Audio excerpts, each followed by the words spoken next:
श्री स्वामी समर्थ.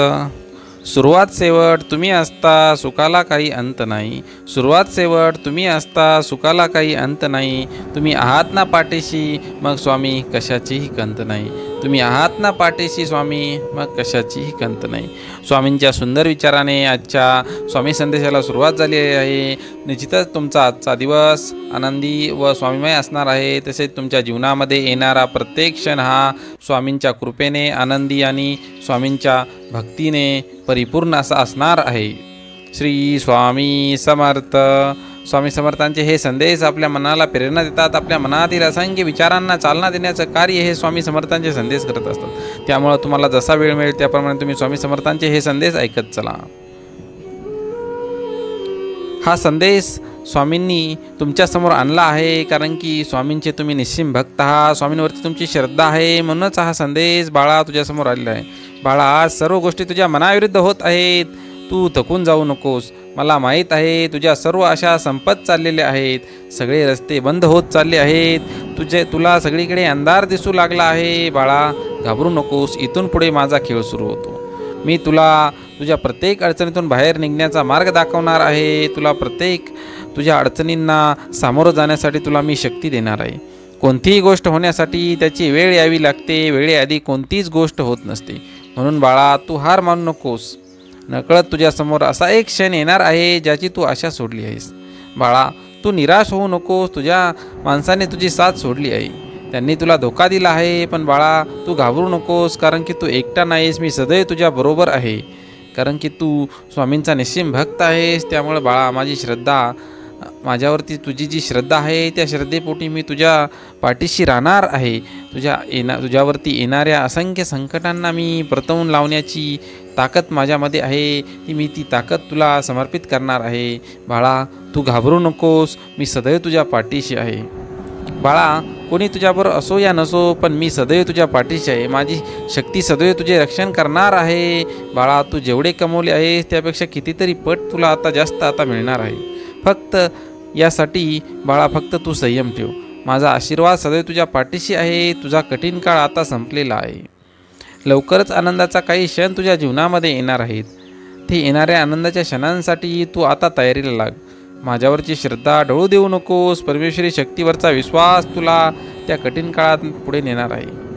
तुझ्या जे मनात आहे ते लवकरच प्रत्यक्षात येणार आहे. परमेश्वराचा आशीर्वाद तुला भरभरून मिळणार आहे.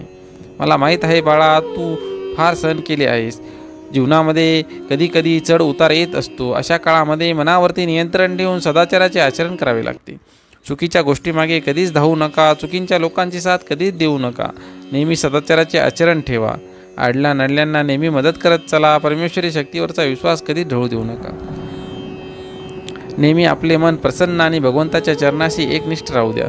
परमेश्वरापेक्षा कधीच मोठं होण्याचा प्रयत्न करू नका. आदी आणि अंत फक्त परमेश्वरच आहे.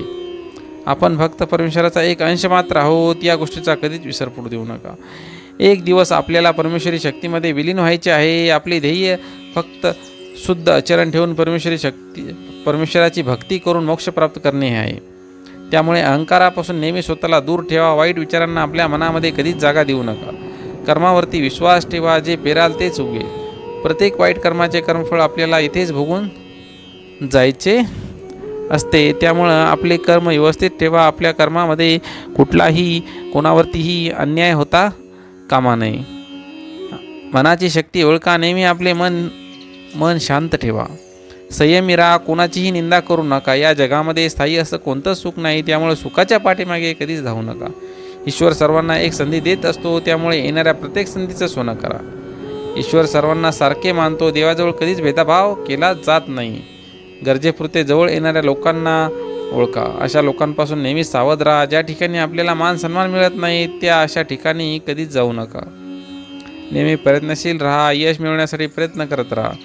चुकीच्या लोकांवरती विश्वास ठेवू नका. आपल्या मनाला जे पटतं, आपल्या मनामध्ये जो काही भाव आहे त्याप्रमाणे वागा.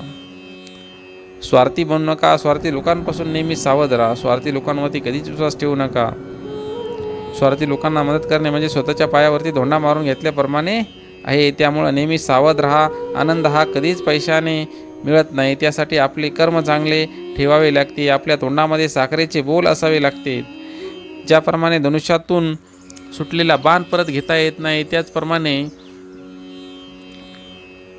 आपल्या तोंडातून निघालेले शब्द आपल्याला परत घेता येत नाहीत. त्यामुळं शब्द जपून वापरा. नेहमी सकारात्मक राहा. शरीरामध्ये सकारात्मकतेची ऊर्जा निर्माण झाली पाहिजे असे कार्य करा. एखाद्या गोष्टीचा दिखावा करू नका. एखादी गोष्ट तुमच्याकडे आहे म्हणून इतरांना हिणू नका. देवावरती प्रेम करा. देवावरचा विश्वास कधीच डोळू देऊ नका. म्हणून म्हणतात, भगवान के घर देर है अंधेर नाही. या म्हणीतून निघालेल्या अर्थाने स्वतःला प्रेरित करा. नेहमी स्वतःचा आत्मविश्वास वाढवा. मनाचे खच्चीकरण होऊ देऊ नका. जे पण आहे ते स्पष्ट बोलत चला. मनामध्ये काहीच राहू देऊ नका. कोणाचाही द्वेष करू नका. आई, स्वामी आई, मी तुझे बाळ आहे अशी कमेंट टाका. ज्यांना या संदेशाची गरज आहे त्यांना हा संदेश शेअर करा. तसेच नवनवीन संदेश पाहण्यासाठी, नवनवीन कोट्स पाहण्यासाठी स्वामी समर्थ माझी आई या यूट्यूब चॅनलला सबस्क्राईब करा. आमचे नवनवीन व्हिडिओ तुमच्यापर्यंत पोहोचत राहण्यासाठी श्री स्वामी समर्थ, जय जय स्वामी समर्थ अशी कमेंट टाका. तसेच तुम्ही स्वामी समर्थांची किती वर्ष झालं भक्ती करता हे सुद्धा आम्हाला कमेंटमध्ये सांगा. यामुळे आमचे नवनवीन व्हिडिओ तुमच्यापर्यंत निश्चितच पोहोचत राहतील. तसेच तुम्ही स्वामी समर्थांचे निश्चिम भक्त आहात हे आम्हाला माहीत आहे आणि तुमचं भाग्य आहे की हा स्वामींचा संदेश तुमच्यापर्यंत आला आहे. श्री स्वामी समर्थ. अवधूत चिंतन. श्री गुरुदेव दत्त. श्री स्वामी समर्थ महाराज की जय. अक्कलकोट निवासी पूर्ण दत्त अवतार यतिवर्य दिगंबर राजाधिराज बेगिरा श्री स्वामी समर्थ महाराज की जय.